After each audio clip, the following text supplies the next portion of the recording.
বিদেশে যখন আপনারা বাজান তখন কোন বিষয়টার দিকে বেশি নজর রাখেন, বা ছান্দিক না রোমাঞ্চ?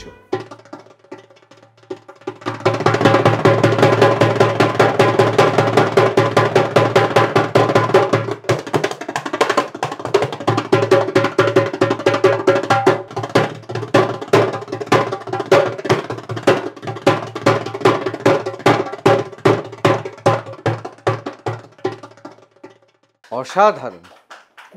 Thank you. মল্লারদা, আপনি কি আমাদের ফিল্ম ইন্ডাস্ট্রি থেকে বা সঙ্গীতের ইন্ডাস্ট্রি থেকে সেই কি সম্মান প্রাপ্য, সেই সাম্মানিক পাচ্ছেন না?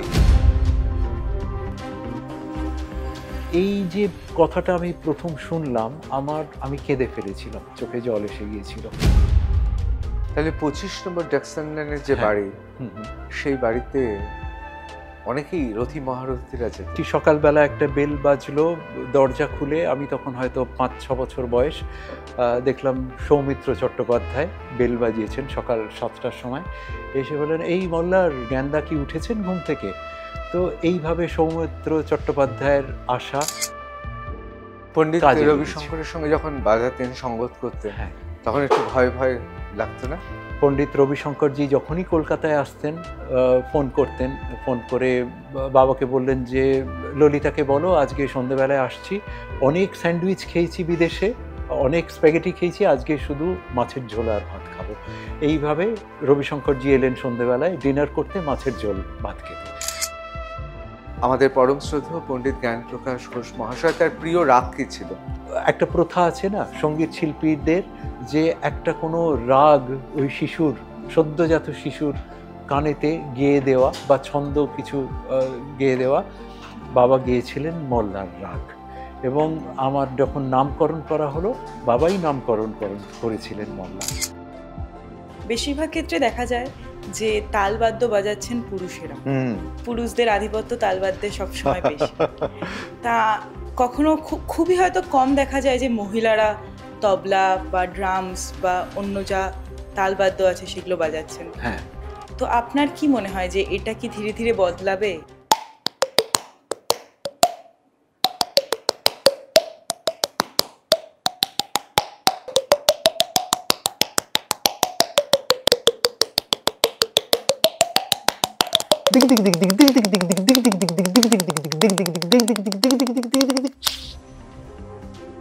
আপনি জার্মানি, ফ্রান্স, ইউএসএতে আপনি এই পারফরমেন্সগুলো করে থাকেন আর কি।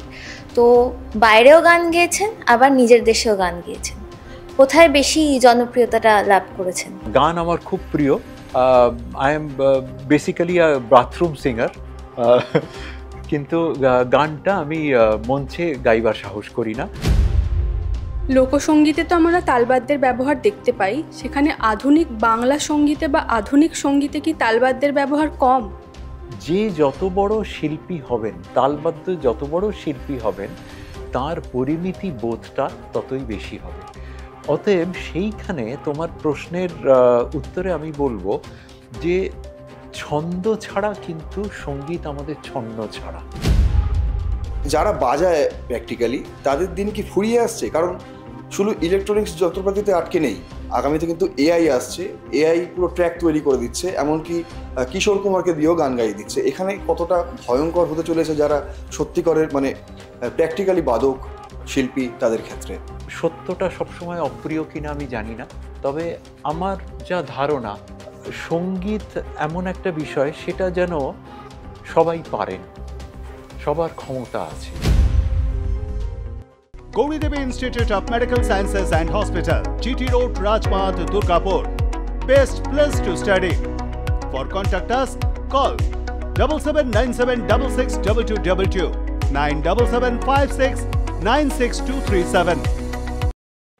আমি ঋতুব্রত ভট্টাচার্য, শুরু করছি নিউজ রুম। আমার সঙ্গে রয়েছে ঐন্দ্রিলা, সোহিনী, নারায়ণ এবং কৃতি।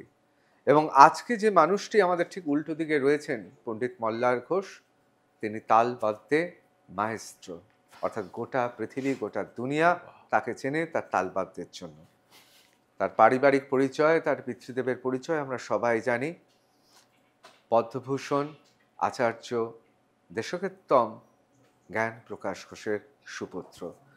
আমি অবশ্যই আপনার পিতৃদেবের কথা শুনবো, তার একদম। কারণ আমরা অনেকেই তার সম্পর্কে খুবই কমই জানি।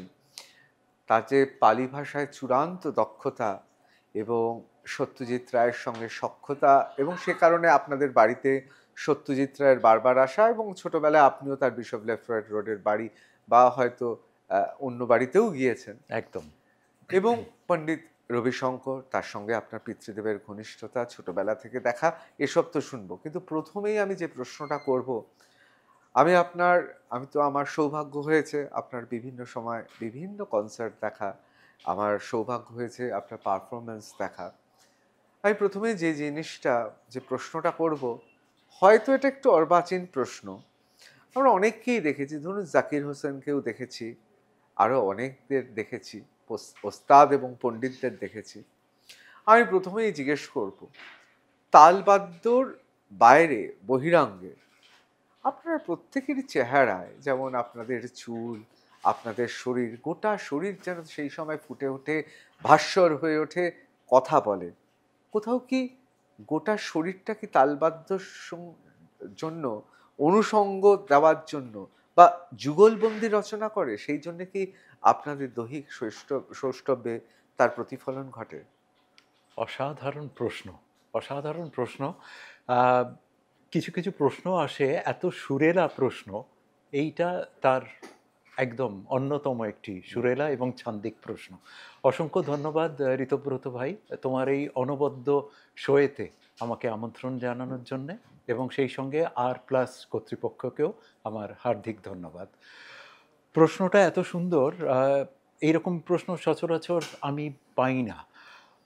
ব্যাপারটা কি যেন, সঙ্গীত এবং সুর এবং ছন্দ এমন একটা বিষয়, এই বিষয়টাই বড্ড একটা জীবন্ত বিষয় আমার মনে হয়। এবং এই বিষয়টার সঙ্গে আমরা যারা শিল্পীরা, আমরা ভীষণভাবে কমিউনিকেট করতে পারি।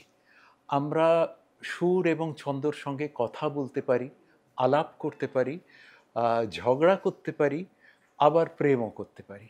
এবং যতক্ষণ না একজন শিল্পী আহ, সঙ্গীতের সঙ্গে কমিউনিকেট করতে পারছেন, ততক্ষণ তার যে উপস্থাপনাটা, সেটা সুন্দরভাবে শ্রোতার কাছে পৌঁছয় না।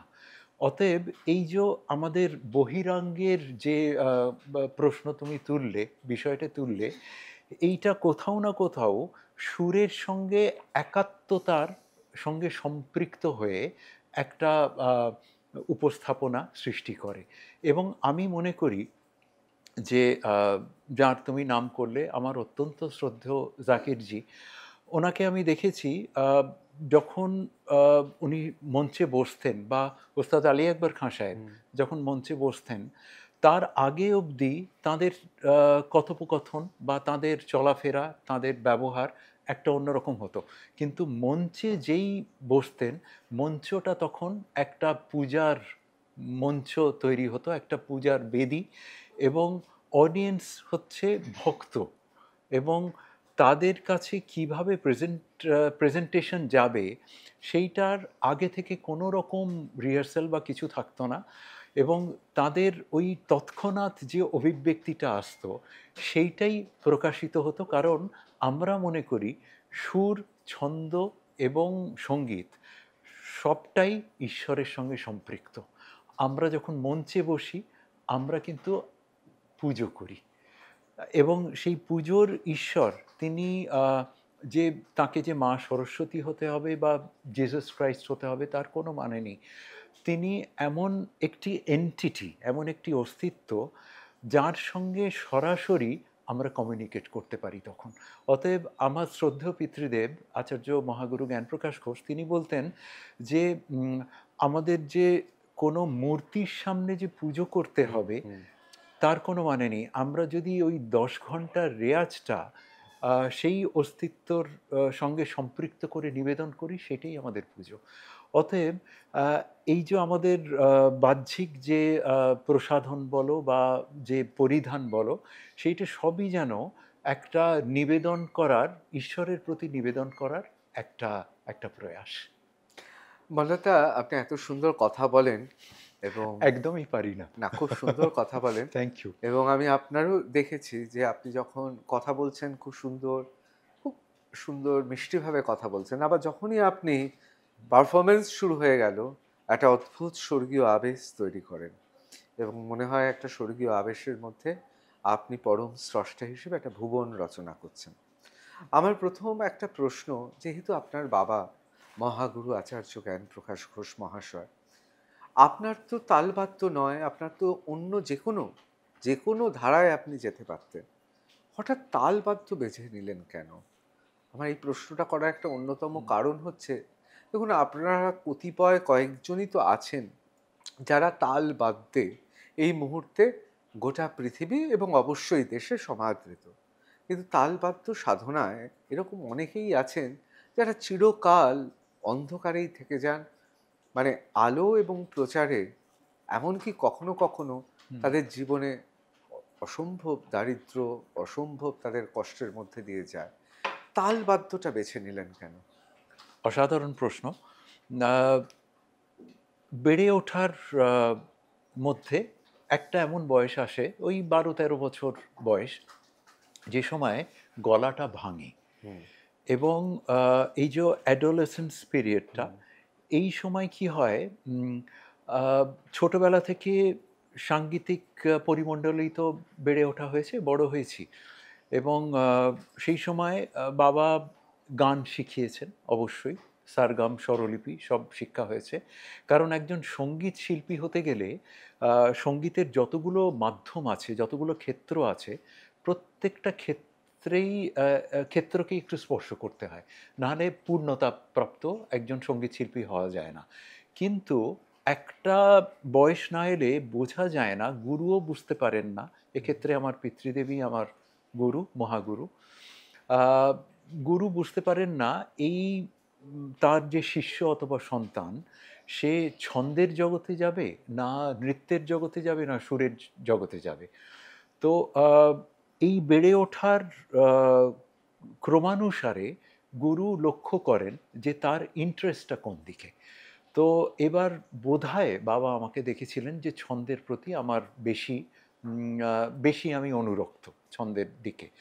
এবং তারপর এই ছন্দে আমার অনুরক্তের বিষয়টা দেখে আমি ছন্দের তো আবার নানা রকম বিভাগ আছে, বিভাজন আছে, কোন দিকে যাব, আমি কি লাইট ক্লাসিক্যাল রিদমের দিকে যাব না ক্লাসিক্যাল রিদমের দিকে যাব। ক্লাসিক্যাল রিদমের প্রধান ইনস্ট্রুমেন্ট হচ্ছে তবলা। অতএব বাবা দেখলেন যে আমার তবলার দিকেই সবচেয়ে বেশি আমার প্রলোভন বলো বা দৃষ্টি। তো অতএব সেইখানে তবলাকে আমার মেন ইনস্ট্রুমেন্ট হিসেবে বাবা বেছে দিলেন। এবং তারপরে যেটা হলো, ওই 12 বছর বয়সের আগে থেকে বাবা লক্ষ্য করেছিলেন যে বাড়ির আলমারি, দেরাজ, জানলা, দরজা সব কিছু যখনই আমি পারতাম, আমার কোথায় একটা ইন্টারেস্ট ছিল, আমি ঢাকের বাদ্যি বাজাতাম তাতে। অতএব এই যে বাবা দেখলেন যে আমার ছন্দের দিকেই ইন্টারেস্টটা বেশি, বাবা দেখলেন যে না, একে একটা ইনস্ট্রুমেন্ট ঠিক করে দিতে হবে, সেটা হচ্ছে তবলা। অতএব একটা ছোট্ট মাটির মায়া কিনে দেওয়া হলো আমাকে, এবং বাবা বলতেন যে তোর যা খুশি বাজা। তো আমার তখনই ওই ট্রেনে করে মাঝে মাঝে বাবার সঙ্গে আমি যেতাম। তখন তো এত ফ্লাইটে করে যাওয়া হতো না, ওই ট্রেনে যেতে যেতে ট্রেনের যে ছন্দটা সেইটা আমি কপি করবার চেষ্টা করতাম। তো বাবা আমাকে বললেন যে, আমি বললাম যে আমি কি বাজাবো? বললো কেন, ওই যে ট্রেনের যে রিদমটা তুই মাঝে মাঝে দরজায় বাজাস, সেটা দরজায় না বাজিয়ে তবলাতে বাজা। তো আমি ওই রেলগাড়ির সাউন্ডটা তবলাতে বাজাতাম। তো এই করে করে বাবা আমাকে একটা বিশাল মাঠ দিয়ে দিয়েছিলেন খেলা করবার জন্যে, ছন্দ নিয়ে খেলা করবার জন্যে। তারপর আমার শিক্ষাটা শুরু হলো একেবারে ওই অ্যাডোলেসেন্স পিরিয়ডের ঠিক আগে। শিক্ষাটা শুরু হলো কিভাবে, তবলায় হাত রাখা দিয়ে শুরু হলো। এবং আমার পরিষ্কার মনে আছে, আমরা এই 10টা আঙুল না ইউজ করে আমরা 8টা আঙুল ব্যবহার করি বাজাতে গেলে, তবলাটা বাজাতে গেলে। তো প্রথম আমাদের যে বোলটা, সেটা হচ্ছে বাবা যখন তবলায় হাত রাখা প্রথমে শেখালেন, সেটা হচ্ছে প্রথম দুটো আঙুল, এই দুটো আঙুল আমরা তবলার একটা পাশেতে রাখি, এই আঙুলটা তবলার থেকে ওপরে থাকে, এটা টাচ করে না, প্রথম দিকে টাচ করে না। আর এই আঙুলটা দিয়ে তবলার কিনারেতে মারা হয় এবং প্রথম যে সাউন্ডটা বেরোয় সেই সাউন্ডটার নাম হচ্ছে না, দন্তের নয় আকার না, প্রথম সাউন্ডটাই হচ্ছে না। তো বাবা প্রথমে আমার এই দুটো আঙুলে একটা রাবার ব্যান্ড বেঁধে দিলেন। সেই রাবার ব্যান্ডটা আস্তে আস্তে আঙুলের থেকে নামিয়ে তবলার একটা সারফেসে তা রাখা হলো, ওপরেতে এই আঙুলটা তোলা হলো। এইবার এই আঙুলটা বাবা বললেন আস্তে আস্তে তুমি তবলা এটা মারো, টাচ করো। তো আমি যতবার টাচ করছি ফসকে যাচ্ছে, এই সাউন্ডটা আর বেরোচ্ছে না কিছুতেই। তো বাবা বললেন এইটা চেষ্টা করে যাও, আস্তে আস্তে সাউন্ডটা বেরোবে। তো আমি বাবাকে জিজ্ঞেস করলাম এই সাউন্ডটাকে কি বলে?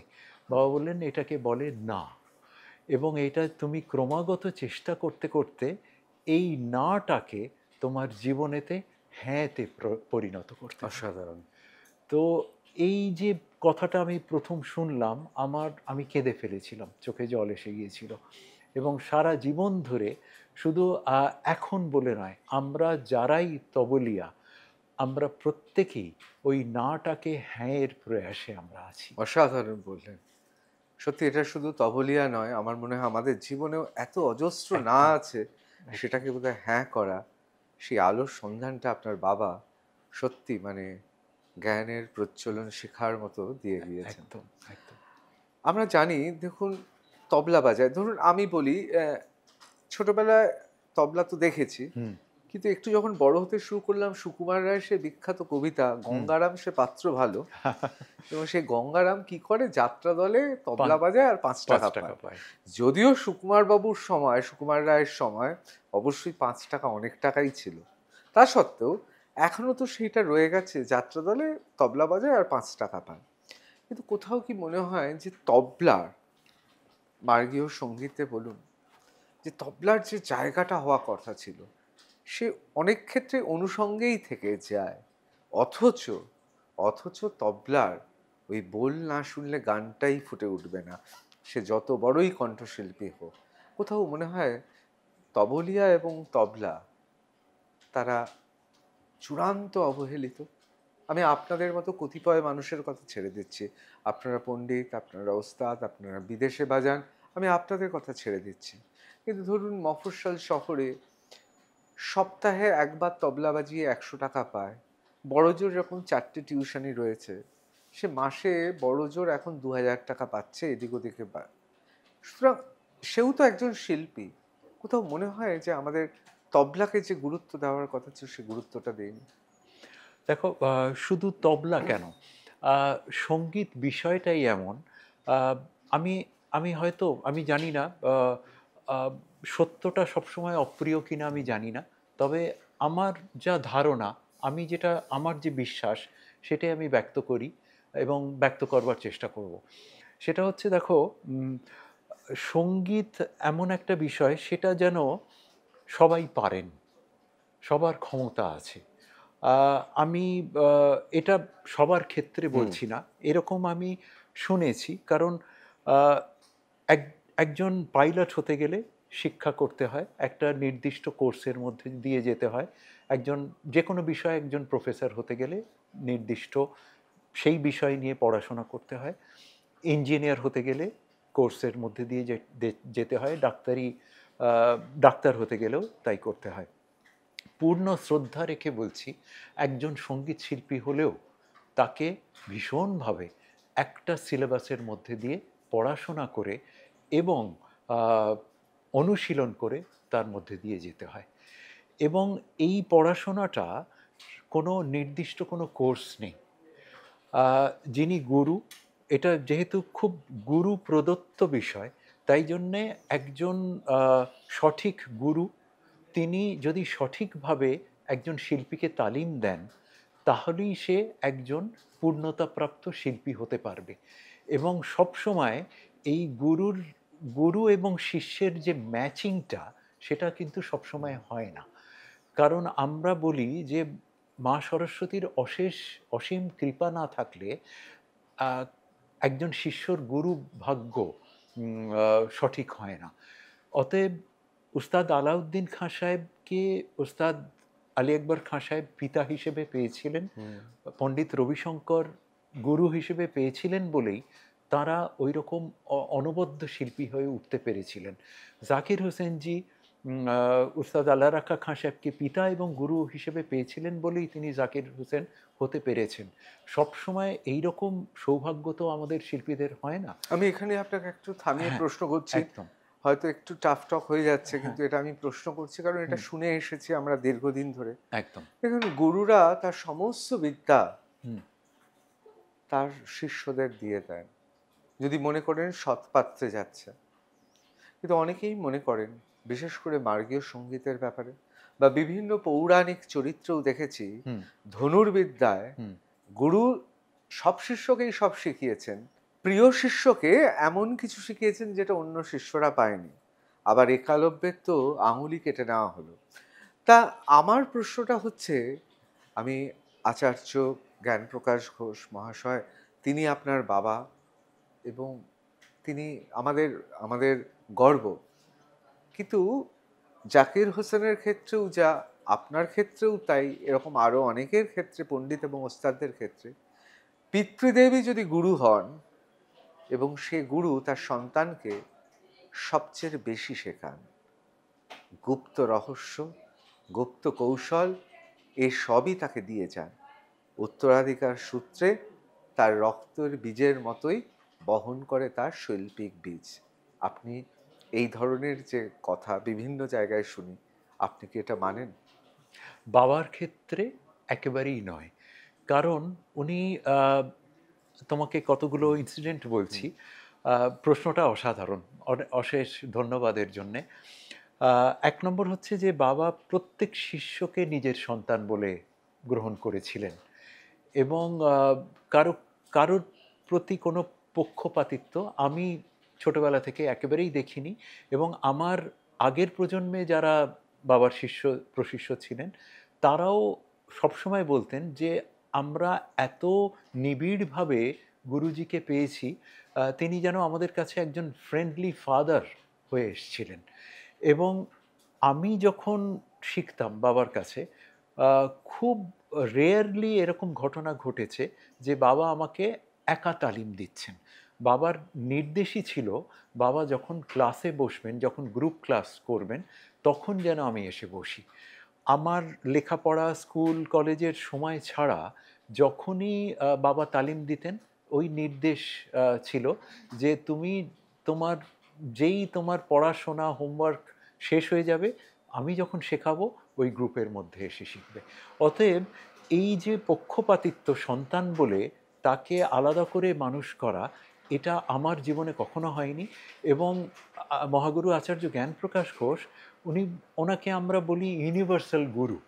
উনি সবার ক্ষেত্রে উজাড় করে দিয়েছিলেন ওনার জ্ঞান, এবং যার মধ্যে উনি সম্ভাবনা দেখতেন তাকে তো আরও বেশি বুকের টেনে নিতেন।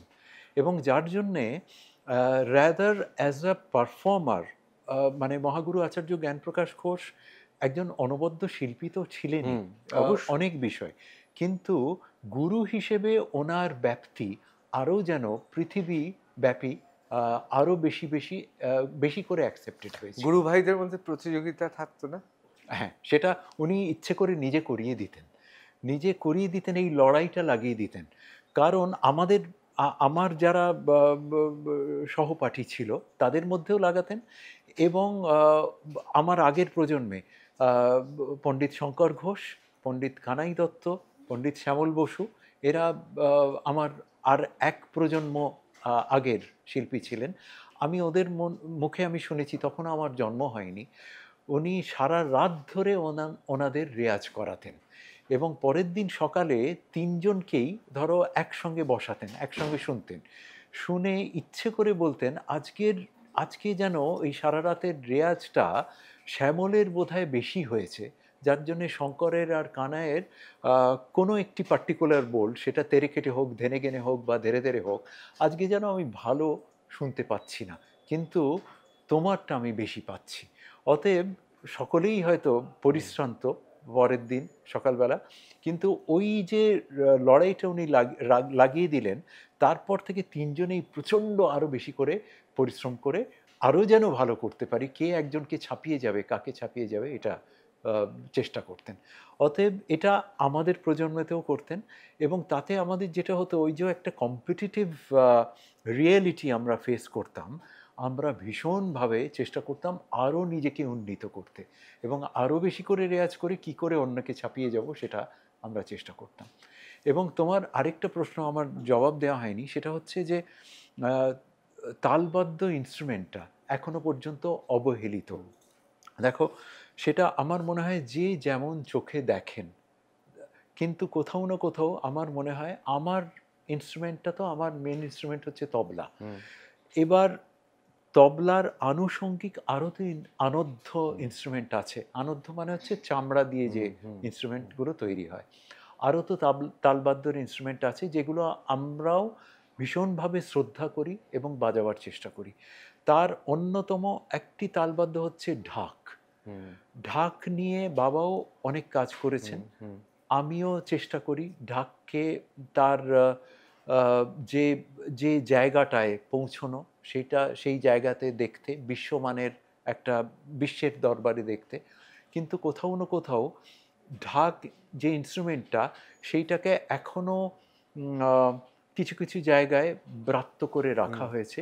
সেটা শুধু পুজোর ইনস্ট্রুমেন্ট হিসেবেই যেন ব্যবহার করা হওয়া উচিত এইভাবে। ঢাক শিল্পীদের সেই সম্মানটা এখনও সেইভাবে দেওয়া হয় না।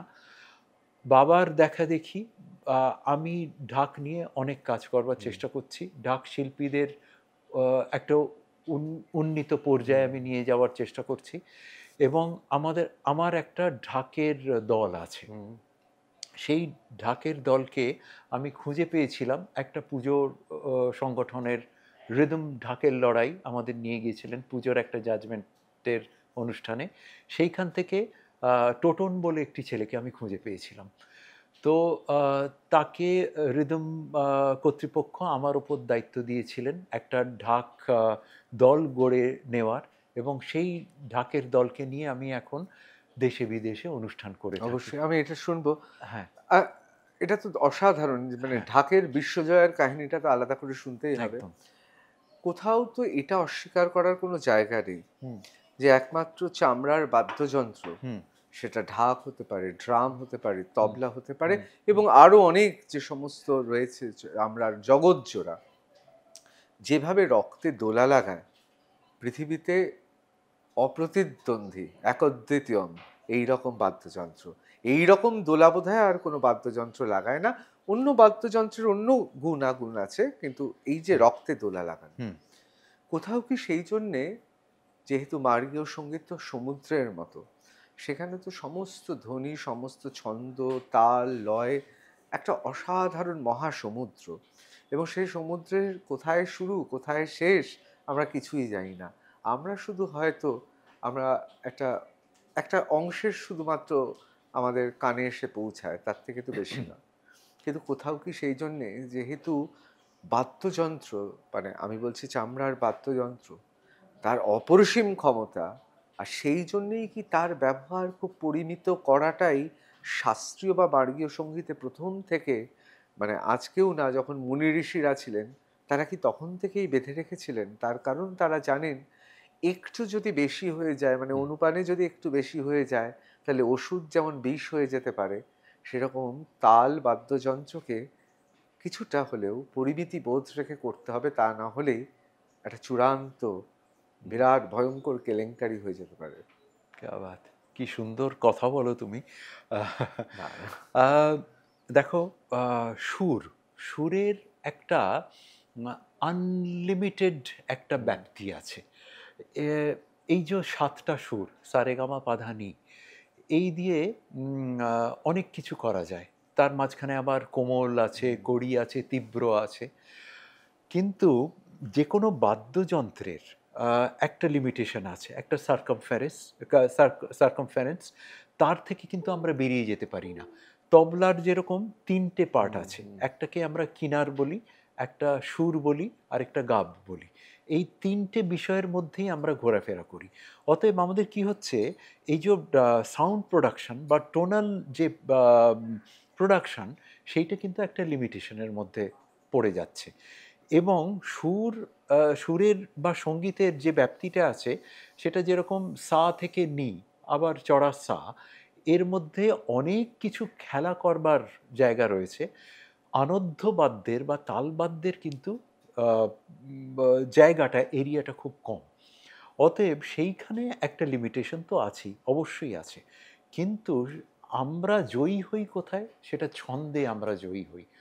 এবং সেখানে কি হয়, এই যে পরিমিতি বোধের কথাটা বললে, আমাদের তালবাদ্য শিল্পীদের, বিশেষ করে মার্গীয় সঙ্গীতের যখন আমরা সহশিল্পী হিসেবে, যখন আমরা অনুষঙ্গ শিল্পী হিসেবে আমরা যখন পারফর্ম করি, তখন কিন্তু ওই সঙ্গীতকে সাপোর্ট করার একটা মানসিকতা আমাদের রাখা উচিত।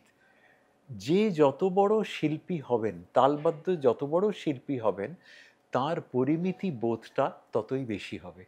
অতএব সেইখানে তোমার প্রশ্নের উত্তরে আমি বলবো যে ছন্দ ছাড়া কিন্তু সঙ্গীত আমাদের ছন্ন ছাড়া, ছন্দ ছাড়া ছন্ন ছাড়া শিল্প।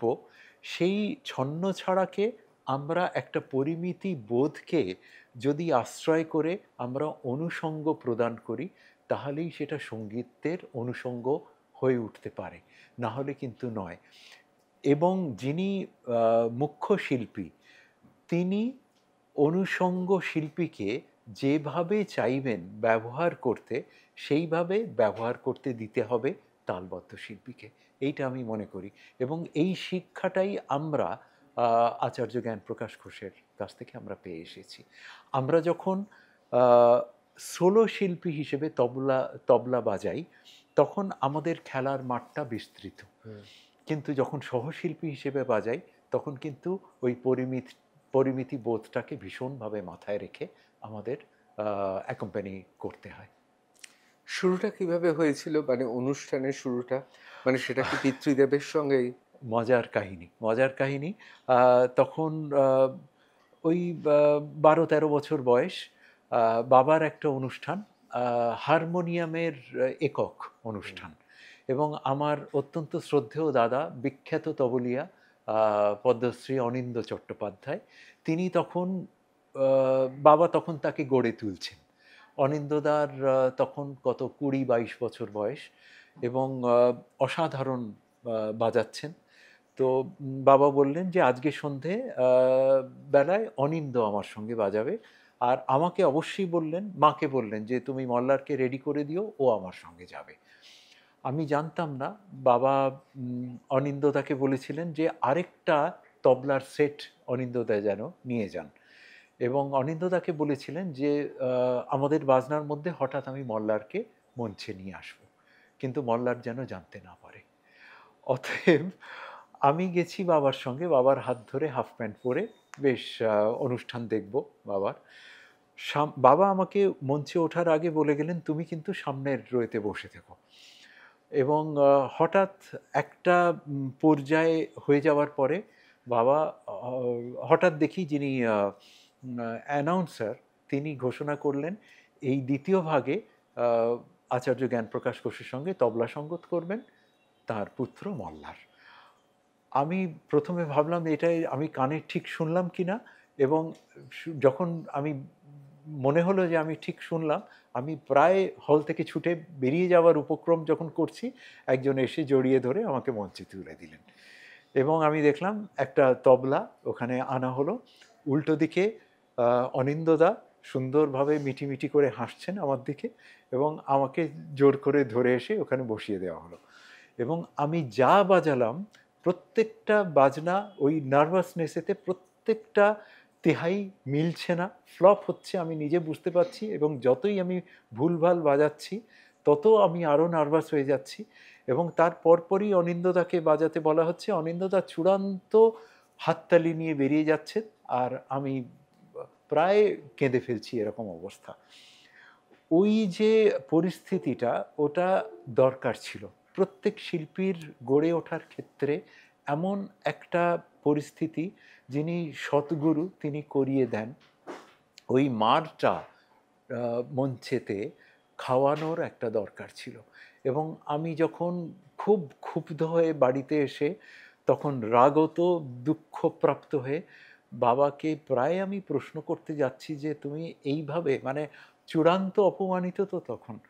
বাবা বললেন যে আমি জানি তোমার প্রশ্নটা কি হবে, কিন্তু এখন থেকে একটা কথাই বললেন, তুমি চেষ্টা করো অনিন্দর মতো ওই রকম হাততালিটা পেতে চেষ্টা করো।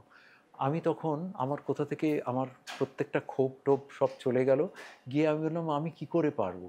বললেন ওর মতো রেয়াজ করতে হবে তোমাকে, এবং অনুশীলন করতে হবে, শিক্ষা করতে হবে, তবেই তো ওর মতো হাততালি পাবে। অতএব অনিন্দদা তখন আমার কাছে একটা আইডল, একটা একটা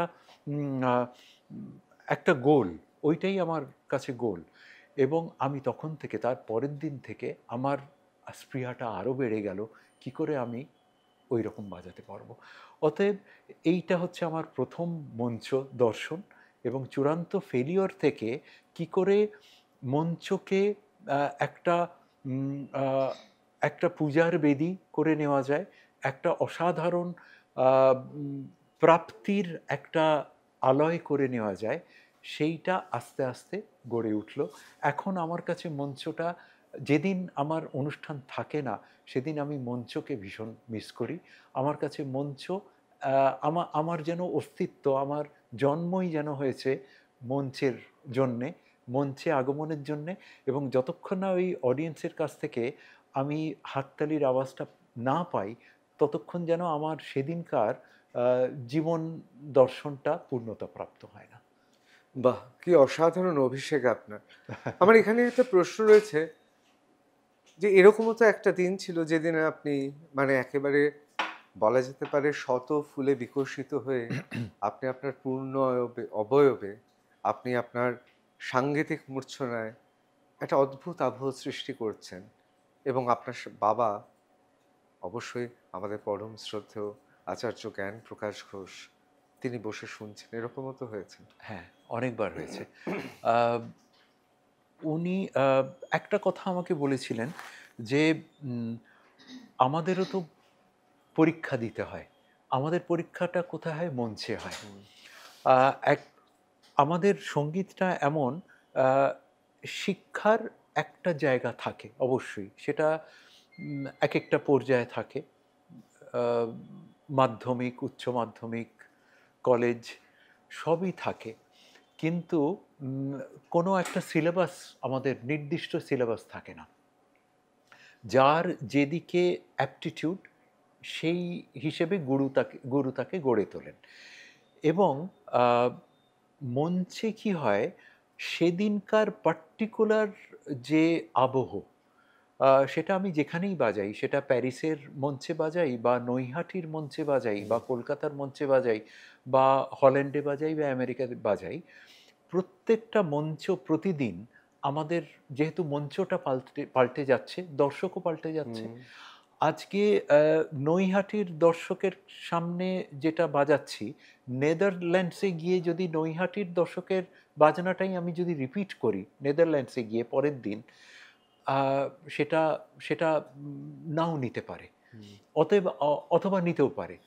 আমাদের কি হয়, প্রত্যেকটা মঞ্চেতে গিয়ে আগে আমরা প্রত্যক্ষ করি, তার আবহটা দেখি, হলটাকে দেখতে হয়, এবং ওই মঞ্চটা যখন খুলে যায়, পর্দাটা যখন খুলে যায়, কোথাও না কোথাও আমরা তক্ষুনি আমাদের একটা এবিলিটি এমন জন্মে যায়, আমরা দর্শককে দেখেই বুঝতে পারি আমি কি দিলে এই আজকের এই মুহূর্তের দর্শক কিভাবে নেবেন। অতএব আমাদের যে প্রথাগত শিক্ষা, সেটার একটা ব্যাকআপ তো আছেই, কিন্তু আমাদের সেই মুহূর্তের যে রচনাটা, সেটা তক্ষুনি উদ্ভাবন করতে হয়, এবং তক্ষুনি দর্শকের সঙ্গে কমিউনিকেট করতে করতে তাদের উপস্থাপনাটা দিতে হয়। অতএব সেদিনকার যে উপস্থাপনা আমার দর্শকের সঙ্গে কোলাবোরেট করে, কমিউনিকেট করে তক্ষুনি দিতে হয়। এবং এমনও হয়েছে যে আমি একটা মানসিকতা নিয়ে গিয়েছিলাম, গিয়ে দেখলাম সম্পূর্ণ ভিন্নতর শ্রোতা। সেখানে আমি যার সঙ্গে অনুষঙ্গ শিল্পী হিসেবে গেছি, তার বাজনাটাও চেঞ্জ হয়ে গেল, আমারটাও চেঞ্জ হয়ে গেল। আমাদের মার্গীয় সঙ্গীতটা হচ্ছে প্রথাগত একটা তালিমকে বেস করে তারপর কিন্তু আর কোনো প্রথাগত তালিম আর কাজ করে না। তক্ষুনি নিজের উদ্ভাবন ক্ষমতাকে তৈরি করে আমরা একটা সৃষ্টি করি। অতএব এইটাই হচ্ছে এমন একটা বিষয়, এই জন্যই বোধহয় মহাসমুদ্র। একদম মার্গীয় সঙ্গীতটা মহাসমুদ্র। মা সরস্বতী, বাবা আরেকটা কথা বলতেন যে বাবাকে যখন বলা হতো যে আপনি কি অসাধারণ এই গানটার সুর করেছেন, বাবা একটাই কথা বললেন যে আমি কোথায় সুর করলাম, মা সরস্বতী তো অণুতে পরমাণুতে সুর এবং ছন্দ ছড়িয়ে দিয়েছেন। আমার কাজ হচ্ছে সঠিক কথার উপরে সঠিক স্বরটাকে লাগিয়ে একটা সঙ্গীত রচনা করা, সেইটাই করি আমি। অতএব আমরা প্রত্যেক শিল্পীরাই আমরা ওই মঞ্চে বসে আমরা ওই অনুপরমাণুতে যে ছন্দ এবং সুর ছড়িয়ে দেওয়া আছে সেইটাকেই ধরে ধরে এক একটায় সঠিক জায়গায় আমরা লাগিয়ে দিই, আর কিচ্ছু করি না। লোকসঙ্গীতে তো আমরা তালবাদ্যের ব্যবহার দেখতে পাই, সেখানে আধুনিক বাংলা সঙ্গীতে বা আধুনিক সঙ্গীতে কি তালবাদ্যের ব্যবহার কম? না, দেখো, তালবাদ্যের ব্যবহার সমস্ত সঙ্গীতেই আছে, সমস্ত ধারার সঙ্গীতের মধ্যেই আছে। দেখো, একটু আগে আমি বলছিলাম মার্গীয় সঙ্গীত, মার্গীয় সঙ্গীতে একরকমভাবে তালবাদ্যকে ব্যবহার করা হয়, মেন ইনস্ট্রুমেন্ট হচ্ছে তবলা। এবার যেগুলোকে আমরা লঘু সঙ্গীত বলি, যদিও গুরু সঙ্গীত বা লঘু সঙ্গীত বলে আমি কিছু বিশ্বাস করি না, সঙ্গীত হচ্ছে সঙ্গীত। প্রত্যেক ধারার সঙ্গীতের সঙ্গে প্রত্যেক তালবাদ্যের ধারার একটা আলাদা ব্যবহার আছে। যেরকম লোকসঙ্গীতের সঙ্গে ব্যবহার হয় তবলা, মাঝে মাঝে ব্যবহার হয় অবশ্যই, ধামসা ব্যবহার হয়, মাদল ব্যবহার হয়। আবার আধুনিক গানের সঙ্গে আগেকার আধুনিক যে গান বলা হতো, যে গানগুলো আচার্য হেমন্ত মুখোপাধ্যায়, বিদুষী সন্ধ্যা মুখোপাধ্যায়, মান্না দে মহাশয় যেগুলো গাইতেন, তার সঙ্গে মেনলি তবলাই ব্যবহার করা হতো। এখনকার এই ইলেকট্রনিকের যুগেতে আমরা অনেক রকমভাবে তালবাদ্যের ইনস্ট্রুমেন্ট ব্যবহার করছি, যেরকম হ্যান্ডসনিক ব্যবহার করি, অক্টোপ্যাড ব্যবহার করি, এই জেম্বে ব্যবহার করি। তো তাতে কি হয়, আমাদের ইনস্ট্রুমেন্টের টোনাল কোয়ালিটি না অনেক রকমভাবে আমরা ব্যবহার করতে পারছি। কিন্তু আধুনিক সঙ্গীতে তালবাদ্যের ব্যবহার কম এটা একেবারেই বলবো না, বরঞ্চ এখনকার যারা মিউজিক ডিরেক্টর তারা অসাধারণভাবে অনবদ্যভাবে ইলেকট্রনিক তালবাদ্যের যে টোনাল কোয়ালিটি সেগুলো এক্সপ্লোর করে ব্যবহার করছেন, আবার লোকসঙ্গীতের মধ্যেও সুন্দরভাবে ব্যবহার করছেন। আমি যখন গান কম্পোজ করি তখন যেহেতু আমি মূলত একজন তবলিয়া এবং তালবাদ্য শিল্পী, আমিও ভীষণভাবে এক্সপ্লোর করবার চেষ্টা করি যে ওই পার্টিকুলার গানটার সঙ্গে কোন রিদমের টোনাল কোয়ালিটি ব্যবহার করলে আরও ভালো হবে। এবং এই সঙ্গে সঙ্গে তুমি খুব সুন্দর প্রশ্নটা করেছো, এর সঙ্গে আমি আরেকটা পয়েন্ট অ্যাড করতে চাই।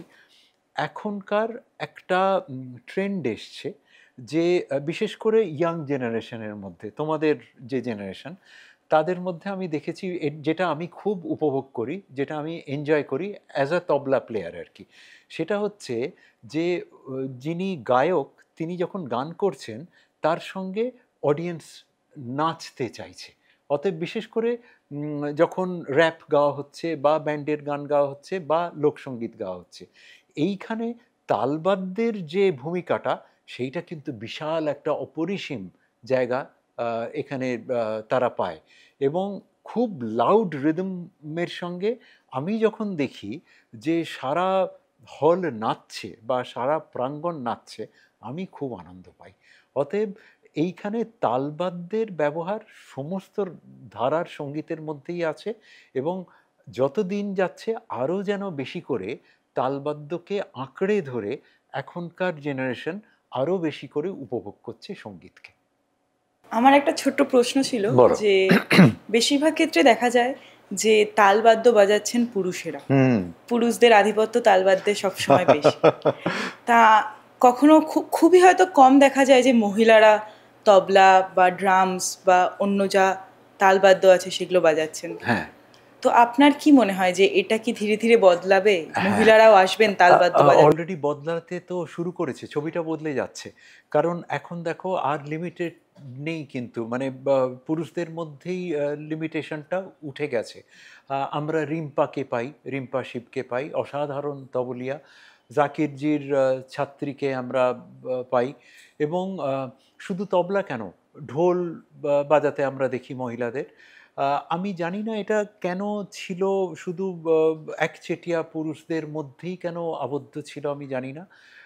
বিদেশেতে আমি যখন যাই, তখন ইউনিভার্সিটিতে যখন কোনো সেমিনার করতে যাই বা ক্লাস করতে যাই, তখন যেরকম মহিলা ছাত্রীদের আমি পাই, পুরুষ ছাত্রদের পাই, সেরকমই মহিলা ছাত্রীদেরও পাই। অতএব এই যে পৃথকীকরণটা, এটা আমিও সায় দিই না, সাপোর্ট করি না। এবং আমি মনে করি যে ছবিটা পাল্টাচ্ছে এবং আর কয়েক বছরের মধ্যে পুরোপুরি পাল্টে যাবে, এবং আমি সেটা ভীষণভাবে স্বাগত জানাই তাকে।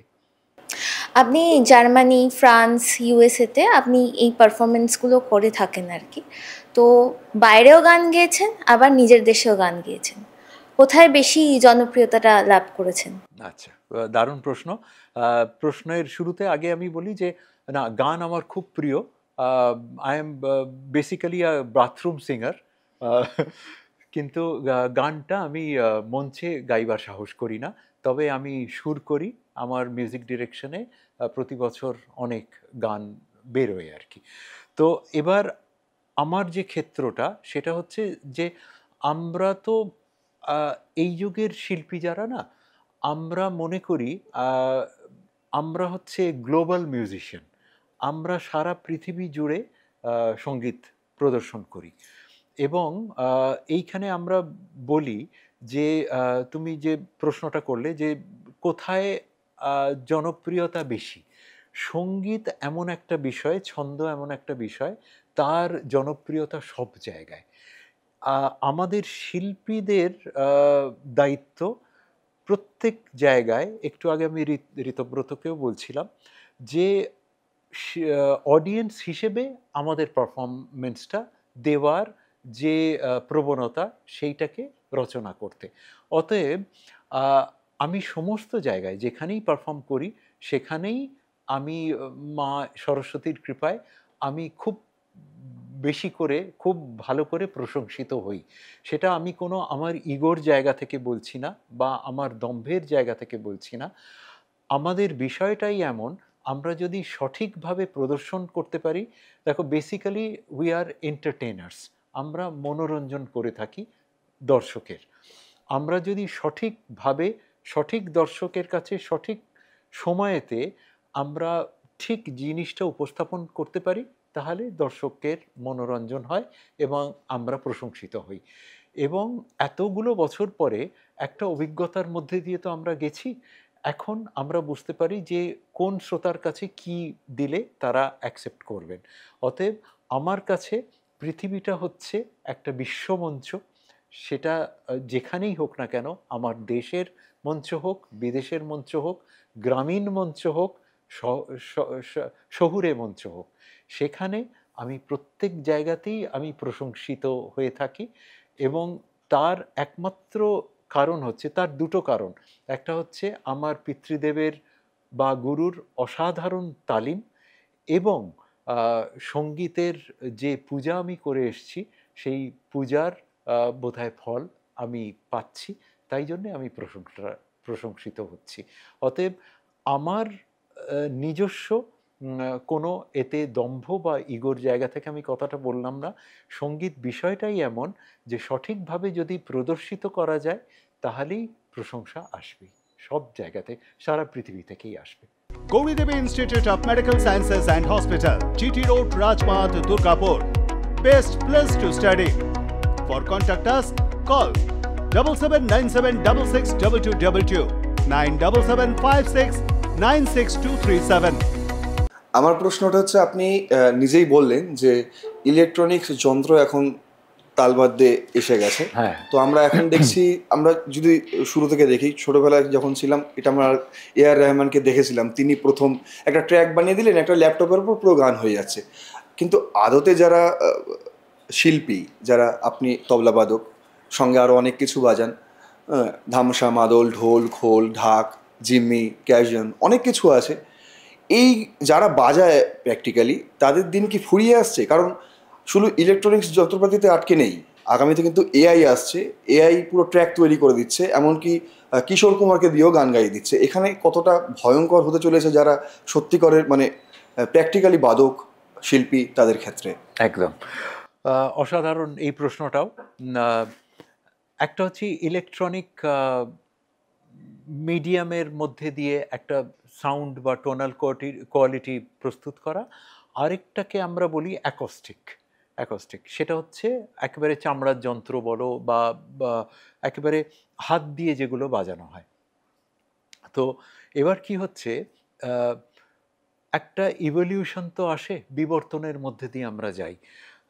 আগেকার যে সঙ্গীতটা ছিল সেটা একরকম মাধ্যম দিয়ে আমরা প্রকাশ করতাম।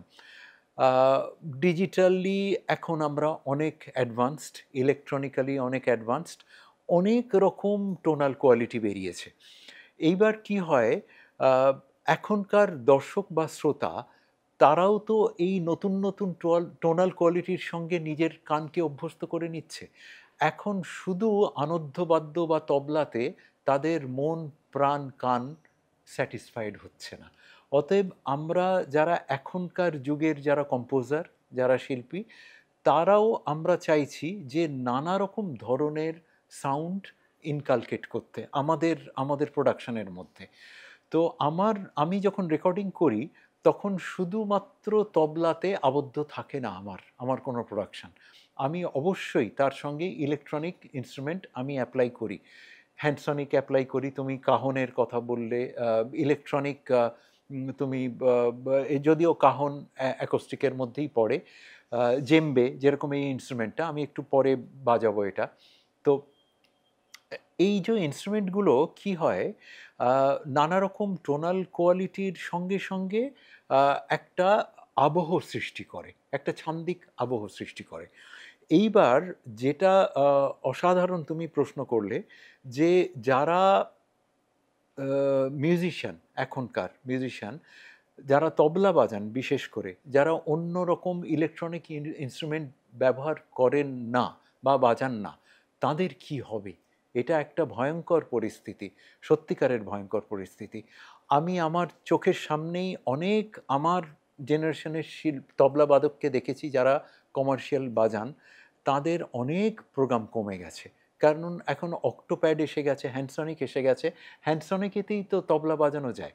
এবং এতগুলো তবলা না নিয়ে গেলেও পিঠেতে করে, আমি সেদিনই দেখলাম ফেসবুকেতে একটা ডিজিটাল তবলা বেরিয়েছে, যাতে একটা বাঁদিকে তবলা আছে, একটা ডানদিকে, বাঁদিকে বাঁয়া আছে এবং একটা তবলা আছে, ঠিক অক্টোপ্যাডের মতো কাঁধে ঝুলিয়ে সারা ওয়ার্ল্ড ট্রাভেল করছেন এই ডিজিটাল ইনস্ট্রুমেন্টে যারা বাজান।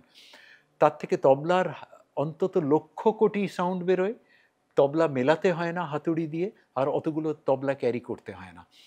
কিন্তু কোথাও না কোথাও আমি যেটা মনে করি, আমি যেটা মিস করি, ওই যে তবলার চামড়ার সঙ্গে আঙুলের যে সম্পর্ক, যে সাউন্ডটা ওই স্পর্শে বেরোয়, সেটা কোথাও না কোথাও ওই ডিজিটালি বা ইলেকট্রনিক্যালি ওই সাউন্ডটা বেরোয় না। অতএব আমার এইখানেই বক্তব্য যে ইয়াং জেনারেশন অফ মিউজিশিয়ানস এবং ইয়াং জেনারেশনস অফ শ্রোতা, তারা যাই শুনুন না কেন, একটুখানি যদি অ্যাকোস্টিক ইনস্ট্রুমেন্টটার স্পর্শের ওপর কানটাকে নির্ভর করেন, তাহলে আরও ভালো করে সঙ্গীতকে তারা আঁকড়ে ধরতে পারবেন, তাদের হৃদয়েতে পৌঁছবে আরও বেশি করে। এবং যারা ইলেকট্রনিক ইনস্ট্রুমেন্ট যারা ব্যবহার করেন না, যে শিল্পীরা ব্যবহার করেন না, তারাও অনেক বেশি সুযোগ পাবেন আগেকার মতোই দর্শক শ্রোতার সামনে আসবার। একটা লাইভ পারফরমেন্স যদি আপনি এখন। এটা আমাদের সবার অনুরোধ। Oh great, thank you for giving me the chance. আমার গাড়িতে এই ইনস্ট্রুমেন্টটা ছিল আর কি, মাঝে মাঝে ওই ছোটোখাটো কিছু থেকে যায়। এটাকে বলে জেম্বে। বানানটা একটা অন্য রকমের, ইংরেজিতে যখন আমরা স্পেল করি DJEMBE, ডিটা উচ্চ থাকে আর কি, সাইলেন্ট থাকে। জেম্বে মূলত একটা সাউথ আফ্রিকান ইনস্ট্রুমেন্ট, বিশাল ওদের কাঠের এবং মোষের চামড়ার ইনস্ট্রুমেন্ট হতো, এবং বিশাল বিশাল তাগড়া শরীরের মানুষরা কাঠি দিয়ে রড দিয়ে বাজাতেন। তো সেইটার আস্তে আস্তে এইরকম একটা ছোট্ট ভার্সন এসে গেছে। তো এটা আবার এটা তাহলে ধরে নেব তার অত্যাধুনিক একটা সংস্করণ, এবং এটার বডিটা হচ্ছে মেটাল বডি। এটার ওজন কত হবে ইনস্ট্রুমেন্টটা, সেটার যদি 5 মণ হতো, এটার বোধহয় 5 কিলো নয়, 2.5 কিলো ওজন আর কি। আর এইটা চামড়ার বদলে এটা একটা প্লাস্টিক শিট। এবং আমি যখন বাজাই এটা ঢাকের মতো করে বাজাই। এবং আমাদের একটা খুব সুবিধে, আমরা যারা তবলা বাজাই, আমরা পৃথিবীর, এটা কোনো ইগোর জায়গা থেকে, আবারও বলি, কোনো ইগোর জায়গা থেকে বলছি না, এটাই হচ্ছে বাস্তব। সেটা হচ্ছে আমরা যেহেতু ওই আঙুল দিয়ে বাজাই, আমরা পৃথিবীর যত রকম ইনস্ট্রুমেন্ট আছে, তালবাদ্যের ইনস্ট্রুমেন্ট আছে, আমরা বাজাতে পারি। এবং কোথায় কেন আমরা বাজাতে পারি, তবলার যে জ্ঞানটা, শিক্ষাটা, সেটাই অ্যাপ্লাই করি আমরা যে কোনো ইনস্ট্রুমেন্টের উপর। অতএব সেটা আঙুল দিয়ে হোক বা কাঠি দিয়ে হোক, আমরা স্বচ্ছন্দে সেটা বাজাতে পারি। তো অতএব এই ইনস্ট্রুমেন্টটা আমরা কি করি, জাস্ট হাঁটুর কাছে লাগিয়ে রেখে আমরা এটাকে, যদিও তবলার মতো করে বাজানো যাবে না, কারণ তবলা একটা ক্লাসিক্যাল ইনস্ট্রুমেন্ট, আমরা অবশ্যই এটা ঢাকের মতো করে বাজাতে পারি। আবার তবলার কিছু আঙ্গিক এটার মধ্যে আমরা ইনক্লুড করতে পারি। তো তোমরা যদি সবাই একটু তাল দাও, তাহলে আমি নিজের ঢাক অবশ্য নিজে পেটাই না, তাই জন্যে একটু তোমরা যদি তাল দাও, তাহলে একটু ঢাকের মতো করে বাজবে আর কি। যাই।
অসাধারণ। Thank you. ঢাকবাদ দিয়ে আর কি। কোথাও কি মনে হয় যেহেতু আমাদের মার্গীয় সঙ্গীতে তালবাদ্যর যে আলাদা একটা সুরের একটা আলাদা জগৎ আছে, ভুবন আছে, সেটা যখন সেই অধীত বিদ্যা যখন প্রতিফলিত হয় অন্য কোনো বাদ্যযন্ত্রে, যেরকম সেটা আফ্রিকার হতে পারে বা লাতিন আমেরিকার হতে পারে অথবা বিভিন্ন ইউরোপিয়ান যে সমস্ত বাদ্যযন্ত্র আছে, তখন একটা আলাদা মাত্রা এনে দেয়। একদম, আমার কাছে তো পুরো ব্যাপারটাই একটা চ্যালেঞ্জিং। এটা বোধহয় সব শিল্পীর কাছেই, যে এই একটু আগে বোন যেরকম প্রশ্ন করছিল, যে ভালো লাগানোটা সেটা একজন শিল্পীর দায়িত্ব।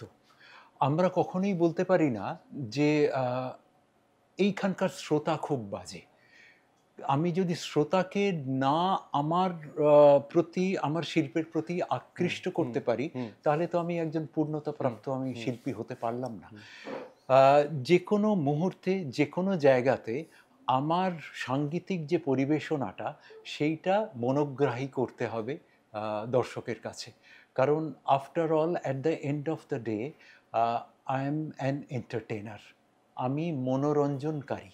অতএব আমার যে ক্ষেত্র, সেই ক্ষেত্রটাকে দিয়ে মনোরঞ্জনটা করতে হবে। এবং তোমার যে প্রশ্নটা ছিল সেটা হচ্ছে যে ডেফিনেটলি জেম্বের কিছু লিমিটেশনস আছে, বা ঢোলের বা খোলের লিমিটেশনস আছে। আমি মূলত যেহেতু তবলিয়া, তাই জন্যে তবলার পুরো আঙ্গিকটাই আমি জেম্বেতে বাজাতে পারবো না, তার একটা অংশ বাজাতে পারবো। আসলে প্রত্যেকটা মানুষেরও তো লিমিটেশন আছে, মানে বাদ্যযন্ত্রও তো এক একটা মানে চরিত্র, সুতরাং লিমিটেশনটা নিয়েই তো আমরা আমাদের সীমাবদ্ধতা নিয়েই তো আমরা। একদম। এবং যখন আমি ধরো আমি ক্লাসিক্যাল মিউজিকের যখন কোনো প্রোগ্রামেতে আমি অনুষঙ্গ শিল্পী হিসেবে যখন আমি মঞ্চে যাই, তখন একটা মানসিকতা নিয়ে যাই। আমি আবার যখন কোনো লঘু সঙ্গীতে বা কোনো ফিউশন মিউজিক, আমার যেরকম মল্লার ঘোষ ক্রিয়েশনস বলে একটা ফিউশন ব্যান্ড আছে, সেখানে যখন যাই তখন একটা আলাদা মানসিকতা নিয়ে, তার বেশভূষা থেকে আমার অ্যাপিয়ারেন্স তখন চেঞ্জ হয়ে যায়।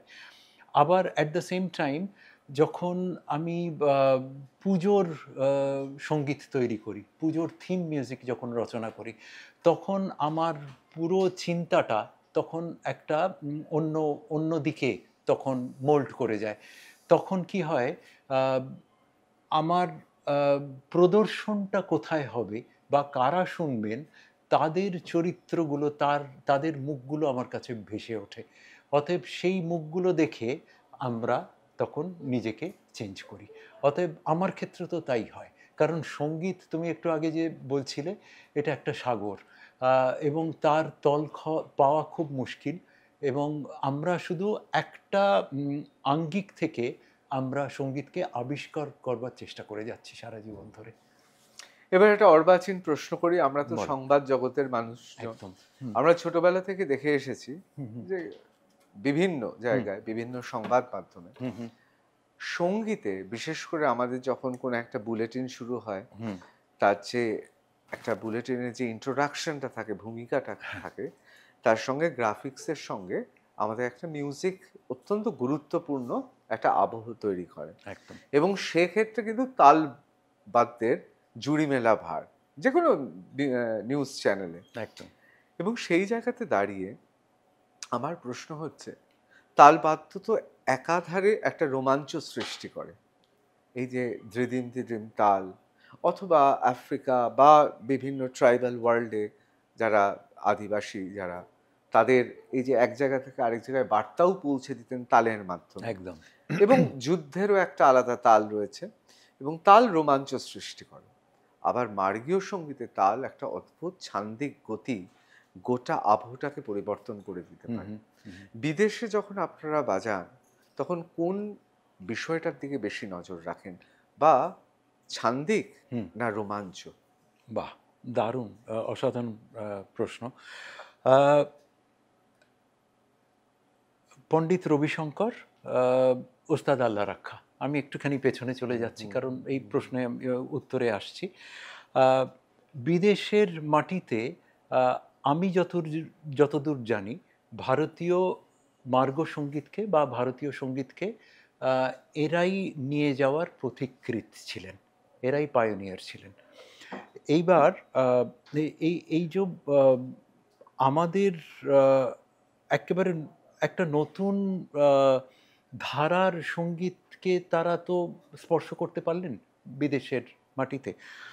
এইবার এইখানে কি হলো, রবিশঙ্করজি যেরকম পরবর্তীকালে ইহুদি মেনমেনকে নিয়ে, তারপর জর্জ হ্যারিসনকে নিয়ে অনেক কাজ করলেন, অনেক রকম টোনাল কোয়ালিটি সৃষ্টি করলেন, এবং কিছু কিছু ক্ষেত্রে আমি তো মনে করি যে রবিশঙ্করজি ফিউশন মিউজিকের প্রবর্তক। এবং সেখানে যেটা হলো, একটু আগেই এই বোনকে বলছিলাম যে আমরা যে এখন গ্লোবাল মিউজিশিয়ান হয়ে উঠেছি, তার গোড়াপত্তনটা বোধহয় রবিশঙ্করজি এবং আল্লাহ রাখা খাঁ সাহেবই করে দিয়ে গিয়েছেন। এবং এই যে তুমি যে প্রশ্নটা করলে, এর এর এর যে স্বাধীনতা, আমার বিচরণ ক্ষেত্রের স্বাধীনতাটা অ্যাজ আ মিউজিশিয়ান অনেকটা বোধহয় বেশি হয়ে গেছে, কারণ আগে একটা লিমিটেশনের মধ্যে ছিল। অতএব মার্গীয় সঙ্গীত বলো বা লঘু সঙ্গীত বলো, একটা ধারায় ভাবনা চিন্তা করতে হতো। এখন কিন্তু আমরা অনেকগুলো ধারাতে আমরা সঙ্গীতকে নিয়ে কাজ করতে পারি, এবং এর যে জনপ্রিয়তাটা, সেইটা আমরা এখন উপভোগ করছি, কারণ আমাদের সৃষ্টি করার যে ক্ষেত্রটা, সেটা অনেকগুলো ধারায় ব্যাপৃত হয়েছে। আমার মনে হয় এইটাই বোধহয় সঠিক উত্তর হওয়ার ছিল তোমার প্রশ্ন। খুব সুন্দরভাবে আমাদের বুঝিয়ে দিলেন। হ্যাঁ, আমি এবার একটু দুটি বিষয়ে যাব। আমি হ্যাঁ। প্রথম যে বিষয়টা যাব, আপনার বাবা আমাদের সবার পরম শ্রদ্ধেয় আচার্য জ্ঞান প্রকাশ ঘোষ মহাশয়, তিনি সত্যজিৎ রায় আপনার বাড়িতে আসতেন ছোটবেলায়, আপনারাও যেতেন, তার সঙ্গে বোধহয় একটা বন্ধুত্বের সম্পর্ক ছিল, এবং প্রেসিডেন্সি কলেজে পড়ার সুবাদেই আর কি। ওরা সহপাঠী ছিলেন। এবং হ্যাঁ, আমি তোমার প্রশ্নের আগে থেকেই ধরে ফেললাম। না, আপনি বলুন না। হ্যাঁ, সেটা হচ্ছে যে আসলে বিষয়টা যখন জ্ঞান প্রকাশ বাবু এবং সত্যজিৎ বাবু, তখন আমাদের আগ্রহটা চেপে রাখা যায় না, সুতরাং আমি প্রশ্ন দিয়ে সেটা ভারাক্রান্ত করব না। আমার খুব সৌভাগ্য যে আমি আচার্য জ্ঞানপ্রকাশ ঘোষের সন্তান হিসেবে এই পৃথিবীতে আসতে পেরেছি, এবং ছোটবেলা থেকে দেখেছি সকালবেলা একটা বেল বাজলো, দরজা খুলে, আমি তখন হয়তো 5-6 বছর বয়স, দেখলাম সৌমিত্র চট্টোপাধ্যায় বেল বাজিয়েছেন সকাল 7টার সময়, এসে বললেন, এই মোল্লার, জ্ঞানদা কি উঠেছেন ঘুম থেকে? তো এইভাবে সৌমিত্র চট্টোপাধ্যায়ের আসা, পণ্ডিত রবিশঙ্করজি যখনই কলকাতায় আসতেন ফোন করতেন, ফোন করে বাবাকে বললেন আমার মায়ের নাম করে, মা ছিলেন বিদুষী একজন গায়িকা ললিতা ঘোষ, বাবাকে বললেন যে ললিতাকে বলো আজকে সন্ধেবেলায় আসছি, অনেক স্যান্ডউইচ খেয়েছি বিদেশে, অনেক স্প্যাগেটি খেয়েছি, আজকে শুধু মাছের ঝোল আর ভাত খাবো। এইভাবে রবিশঙ্করজি এলেন সন্ধেবেলায় ডিনার করতে, মাছের ঝোল ভাত খেতে। তো এইগুলো দেখেছি। ওস্তাদ আলী আকবর খাঁ সাহেব দুপুরবেলা চলে এলেন লাঞ্চ করতে। সেই রকমই সত্যজিৎ রায়ের সঙ্গে বাবার যেহেতু এইরকম একটা কলেজ জীবনের সখ্যতা ছিল, ওনাকেও আসতে দেখেছি, এবং যেহেতু ফিল্মের পাশাপাশি সাংগীতিক একটা নলেজ, একটা জ্ঞান অপরিসীম ছিল সত্যজিৎ রায়ের মধ্যে, বাবার সঙ্গে প্রায় যেহেতু পরবর্তীকালে সুরকার, এবং বাবার সঙ্গে ভীষণভাবে একটা তুলনামূলক আলোচনা হতো, যেহেতু সত্যজিৎ রায়ের ভীষণভাবে স্টাফ নোটেশন খুব ভালো বাঁচতেন এবং জানতেন। বাবার সঙ্গে এই আমাদের ভারতীয় প্রথায় যে স্বরলিপি, তার সঙ্গে স্টাফ নোটেশনের একটা আদান প্রদান হতো, এবং ওয়েস্টার্ন মিউজিকের সঙ্গে তুলনামূলকভাবে একটা কম্পারেটিভ স্টাডি উনি সবসময় করতে চাইতেন। এবং এই ক্ষেত্রে আমি একটু বলেই ফেলি, সেটা হচ্ছে সত্যজিৎ রায় তো ছোটবেলা থেকে ওয়েস্টার্ন ক্লাসিক্যাল মিউজিক, এবং সেখানে বিটোফেন, মোৎসার্ট, বাখ, শুবার্ট, এদের ধারায় কোথাও যেন গড়ে উঠেছিলেন, এবং হাইডেন থেকে শুরু করে অনেকের মানে নোট নিজেই শুনে আবার খাতায় লিখতেন আর একদম। তাহলে আমরা ধরে নেব আমাদের পরম শ্রদ্ধেয় জ্ঞান প্রকাশ মহাশয় এবং সত্যজিৎ বাবু হুম। তাহলে দুটো স্বরলিপি আর কি কথা বলছেন তাদের নিজের ভাষায়, একদম। একটা ওয়েস্টার্ন ক্লাসিক্যাল, একটা মার্গীয় সঙ্গীত। একদম। এবং বাবাও যেহেতু স্টাফ নোটেশনটা জানতেন, তাই জন্যে আমি দেখতাম যে বাবার সঙ্গেও মাঝে মাঝে বিশপ লেফ্রয় রোডের বাড়িতে গেছি। সেখানেও ঘন্টার পর ঘন্টা দেখেছি সুর নিয়ে আলোচনা হচ্ছে, এবং বাবা পরে বলতেন যে আমি অবাক অবাক হয়ে গেছি যে যেগুলো আমার হয়তো মাথায় আসেনি সেই রকম প্রসঙ্গ সত্যজিৎবাবু তুলেছেন, এবং সেগুলো এতটাই প্রাসঙ্গিক হয়েছে কোনো না কোনো একটা সময়। এবং আমার আমার কি মনে হয় যেন, আর সত্যজিৎবাবু বাবাকে ভীষণভাবে কমপ্লিমেন্ট করতেন, এবং আমি দেখেছি দুজনের মধ্যে এই যে আলোচনা চলাকালীন কিছু একটা নতুন সৃষ্টি হতো, যেটা কালে নয় বাবার কোনো একটা প্রোডাকশনে বাবা লাগিয়েছিলেন অথবা সত্যজিৎবাবু ইউজ করেছিলেন।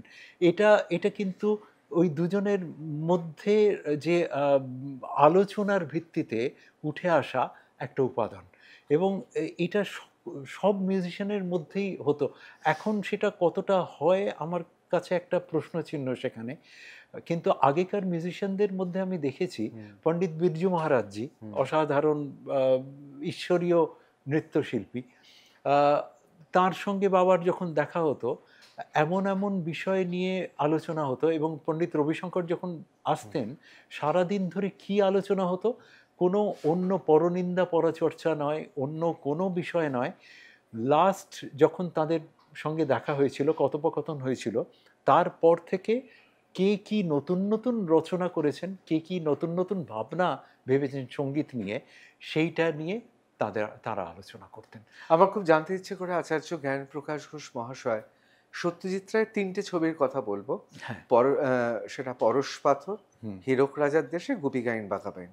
বিশেষ করে শেষ দুটি ছবি মানে গুপি গাইন বাঘাবাইন, হীরক রাজার দেশে, সেখানে তো তাল বাদ্যযন্ত্রের বিরাট ব্যবহার রয়েছে। একদম। তার কেমন লাগতো কিছু বলেছেন হ্যাঁ, কখনো? অবশ্যই। বাবা প্রত্যেকের কাজ খুব মন দিয়ে শুনতেন এবং অ্যাপ্রিসিয়েট করতেন, এবং একটা সমীক্ষা করতেন, একটা সমীক্ষা, আত্মসমীক্ষার মধ্যে দিয়ে যেতেন, এবং সেটা পরের দিন হয়তো কোনো একটা ছবি দেখে এসে ছাত্রদের কাছে, আমাদের সকলের কাছে উনি পুরো ব্যাপারটাকে এক্সপ্লেন করতেন, তার দর্শন দিয়ে তিনি এক্সপ্লেন করতেন, এবং তার মধ্যে থেকেও আমরা কত জিনিস শিখতে পারতাম। এবং বাবার ক্ষেত্রেও বাবা তবলাকে এবং আনুষঙ্গিক যে ইনস্ট্রুমেন্টকে, বাবা যেহেতু 5-6টা ছবির সুরকার ছিলেন, বসন্ত বাহার, যদু ভট্ট, আশা, আরও অনেক ছবি, কালজয়ী ছবি, সব কালজয়ী ছবি, এবং উত্তম কুমার, রাজলক্ষ্মী ও শ্রীকান্ত, প্রত্যেকটা হিট ছবি। এবং সেই সময় উত্তম কুমার, যেহেতু প্রসঙ্গ উঠল, গোলাম আলী খাঁ সাহেব এসে গানটা তুলছেন, যে গানটা হয়তো উত্তম কুমারের লিপেতে যাবে, উত্তম কুমার এবং সুচিত্রা সেন এসে আমাদের পুরনো বাড়ি ডিকসন লেন, 25 নম্বর ডিকসন লেনের বাড়িতে উত্তম কুমার এবং সুচিত্রা সেন এসে গোলাম আলী খাঁ সাহেবকে যখন বাবা গানটা উঠাচ্ছেন, আয়না বালম বা অন্য কোনো একটি গান, তখন গোলাম আলী খাঁ সাহেবের কতটা হাত উঠছে, লিপ মুভমেন্ট কতটা হচ্ছে, সেইটা লক্ষ্য করতেন, এসে তারা শেখবার চেষ্টা করতেন। কারণ উত্তম কুমারকে তো বা বসন্ত চৌধুরীকে সেই অতটাই হাঁ করতে হবে বা কথাটা ওইভাবেই বলতে হবে।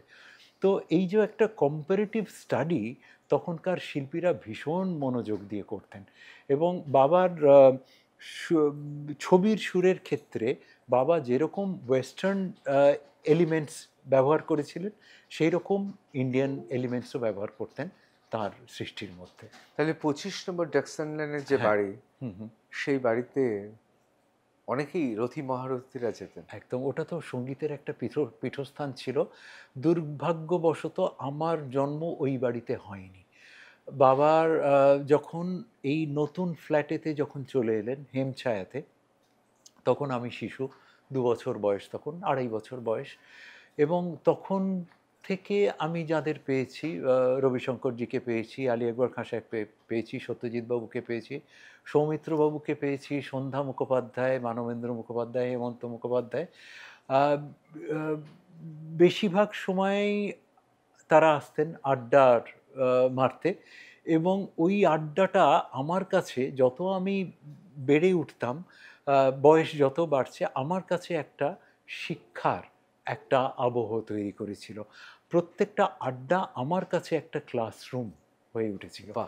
অতএব এখন মনে করি যে আমি যখন রবিশঙ্করজির কোলে উঠে ঘুরে বেড়াতাম, বা পরবর্তীকালে আমি যখন রবিশঙ্করজির একটা প্রোডাকশানে নিউ ইয়র্কেতে কোনো একটা ফিউশনের প্রোডাকশানে উনি যখন আমাকে তবলিয়া হিসেবে নিলেন, তখন এই যে ওনাদের সঙ্গে আমার গড়ে ওঠাটা, ওনাদের চারিত্রিক, ওনাদের সাংগীতিক মানসিকতা বা কাজের সঙ্গে বেড়ে ওঠার যে সম্পৃক্তিটা, সেটা ভীষণ আমার প্রোডাকশানে পণ্ডিত রবিশঙ্করের সঙ্গে যখন বাজাতেন, সঙ্গত করতেন, তখন একটু ভয় ভয় লাগতো না? অবশ্যই।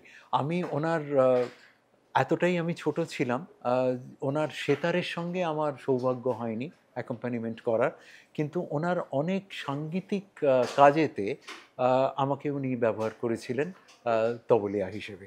সেই ক্ষণগুলো আমার কাছে চিরস্মরণীয় সোনালি মুহূর্ত হয়ে থাকবে। কারণ একজন মায়েস্ট্রো, তিনি ডিরেক্ট করছেন আমাদের, আর আমরা তার পায়ের তলায় বসে শিখছি, শুনছি, এবং তার গাইডেন্স পেয়ে আমরা প্রডিউস করছি। এই কথাগুলো যখন মনে আসে না, তখন সত্যিকারের ওই সোনালি মুহূর্তগুলোকে বড্ড মিস করি।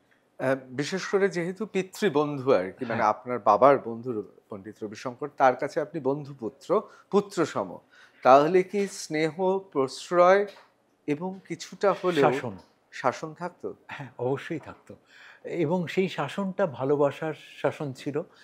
এবং এখনো পর্যন্ত আমি মনে করি যে ওরা তো আমার চোখের সামনে এখন নেই, তাদের আমি চাক্ষুষ দেখতে পাই না বা স্পর্শ করতে পারি না, কিন্তু তাদের ওই ভালোবাসা মোড়া যে শাসনগুলো বা নির্দেশগুলো, সেগুলো আমার কাছে এখন প্রত্যেকটা একটা করে যেন ক্লাস, প্রত্যেকটা মুহূর্ত একটা করে ক্লাস।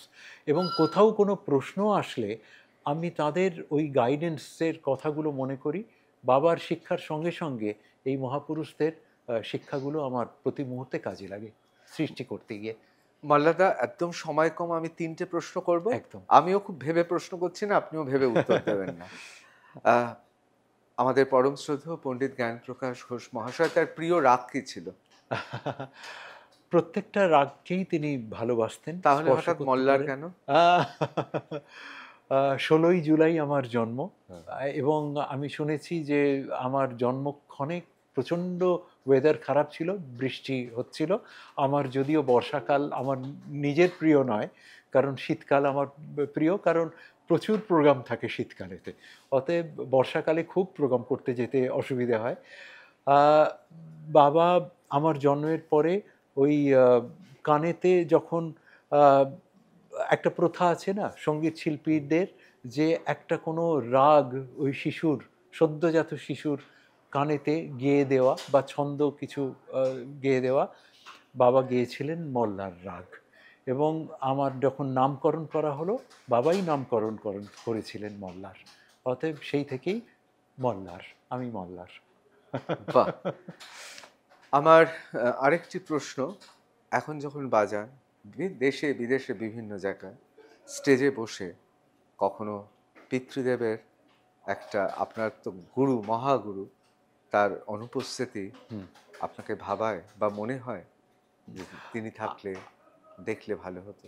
হ্যাঁ, আমি দেখো, আমার যে প্রত্যক্ষ যে শিক্ষাটা, সেটা তো বন্ধ হয়ে গেছে। আমি তাকে গুরু হিসেবে আমার চোখের সামনে, আর আমি তাকে পাচ্ছি না। কিন্তু আমি মনে করি যারা পিতা এবং শিক্ষক এবং গুরু, তারা কখনোই শিষ্যকে বা সন্তানকে ছেড়ে চলে যান না। প্রতি মুহূর্তে তার উপস্থিতি আমি অনুভব করি, এবং আমি মনে করি আমার প্রত্যেকটা পারফরমেন্সের সময় বাবা আমার সামনে বসে আছেন, এবং তার উপস্থিতি আমাকে গাইড করে চলেছে। সেই পার্টিকুলার অনুষ্ঠানটার সময়ও গাইড করছে, পরবর্তীকালেও গাইড করছে, আমার সৃষ্টির সময় গাইড করছে। প্রতি মুহূর্তে আমি তাকে পাই, অনুভবে তাকে পাই। Gauri Devi Institute of Medical Sciences and Hospital, GT Road, Rajpath, Durgapur. Best place to study. For contact us, call 7797662222 97756962337. কখনো কখনো আমরা বিশেষ করে যারা বাদ্যযন্ত্র, যারা পারফর্মার, তাদের মধ্যে তো অনেক ধরনের স্টাইল থাকে, ম্যানারিজম থাকে, ঢং থাকে, তাদের মধ্যে অনেক রকম এমন কিছু থাকে যেটা তাদের তাদের যে বাজানোটাকে সেই একটা আলাদা মাত্রায় নিয়ে যায়। কখনো কখনো বাজাতে বাজাতে মনে হয়েছে যে আপনি আপনার মহাগুরু পিতৃদেব তিনিই বাজাচ্ছেন? না, আমি কখনোই মনে করব না আমি সেই জায়গায় পৌঁছতে পেরেছি এবং জীবনে কখনোও পারবো না।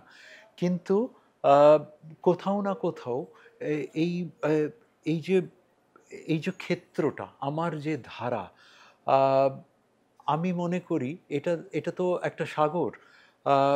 এর এর যে অনুভূতিটা, যে অনুভূতি আমি এখন আমার জীবনের এই পর্যায়ে এসে আমি যে অনুভূতিটা আমি লাভ করি, সেইটা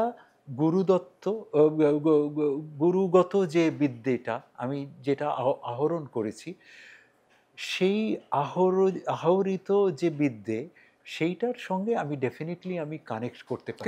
কিন্তু কবি অনেক সময় বলেছেন না, সমস্ত পিতাই তার সন্তানের মধ্যে বিরাজ করে। হ্যাঁ। আবার ক্লদ লেভি-স্ট্রস তিনিও দেখিয়েছেন হ্যাঁ। তার অন্য একটা ফরাসি প্রবন্ধে, নৃতাত্ত্বিক প্রবন্ধে, যে মেয়েরাও কোথাও যেন মাকে বহন করে। আমার বক্তব্য, কখনো কখনো মনে হয় না যে বাবার ছোঁয়াটা তীব্র স্পষ্ট হয়ে উঠছে মল্লার তার শরীরে? হ্যাঁ, অবশ্যই সেই বোধটা তো অবশ্যই থাকে। কারণ এতগুলো বছর ধরে তার কাছ থেকে আমি যে সাংগীতিক সাহচর্য পেয়েছি, যে তালিম পেয়েছি, তার তো একটা প্রভাব অবশ্যই থাকে। কিন্তু সেই সঙ্গে সঙ্গে সদ্গুরু সবসময় বলে দেন যে গুরুকে কখনো অনুকরণ করো না, অনুসরণ করতে পারো কিন্তু অনুকরণ করো না, তাহলেই রিপিটেটিভ একটা ব্যাপার এসে যাবে, রিপিটেশন এসে যাবে। আমরা গুরুদত্ত বিদ্যেটাকে আহরণ করি, তাকে আদর্শ হিসেবে নিজের অন্তরে, হৃদয়েতে আমরা পোষণ করি, কিন্তু গুরুকে অনুকরণ করে কোনো একটি উপস্থাপনা অবশ্যই করি না।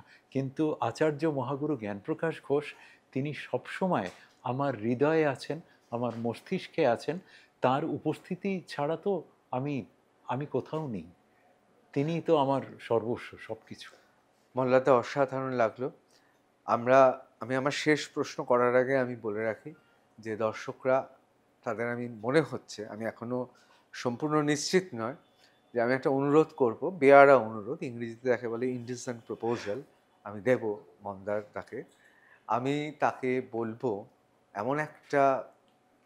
এমন একটা আবদার করব, সেটা শুনতে শুনতে আমরা বিদায় নেব।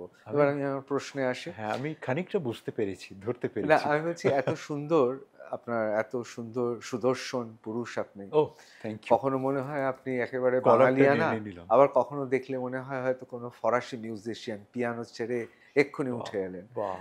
তা এই যে আপনার শরীরের মধ্যেই তো সাধনা আপনার শরীরের আষ্টে পৃষ্ঠে রয়েছে, এবং আপনি শুধুমাত্র তো মৃত পশুর চামড়া জাত বাদ্যযন্ত্র ব্যবহার করেন না, আপনি কখনো কখনো জীবন্ত এবং নিজের শরীরকেও ব্যবহার করেন, এবং আপনার গোটা শরীরটা তখন কবিতার মতো, গোটা শরীরটা তখন একটা সঙ্গীতের কবিতা হয়ে ওঠে।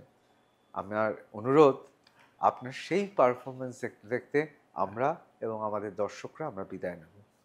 আমি আপ্রাণ চেষ্টা করব। ঈশ্বর আমাদের শরীরের মধ্যেই একটা তালবাদ্যের ইনস্ট্রুমেন্ট দিয়ে দিয়েছেন, সেটা হচ্ছে গাল। এবং যেখানে আমার তবলা থাকে না, বা আমার বন্ধু জেম্বে থাকে না, বা কোনো ইনস্ট্রুমেন্ট থাকে না, আমরা হেরে গিয়ে চলে আসি না। যারা নৃত্যশিল্পী তারা অনুরোধ করলে নাচ দেখান, যারা কণ্ঠশিল্পী তাদের তো কণ্ঠ রয়েছেই শরীরের মধ্যে। তালবাদ্য শিল্পীরাও হেরে যাব কেন আমরা? অতএব মা দিয়ে দিয়েছেন, এবং সেটা যারা এখানকার যারা টেকনিশিয়ান, তারা যদি এই ল্যাপেলের মাধ্যমে যদি আসে, আমি একটু চেষ্টা করছি। আমরা ওটা শুনবো। শুধু একটা কথা বলি, আমি তো আপনার এই পারফরমেন্স আগেও দেখেছি। হ্যাঁ। আমার শুধু মনে হতো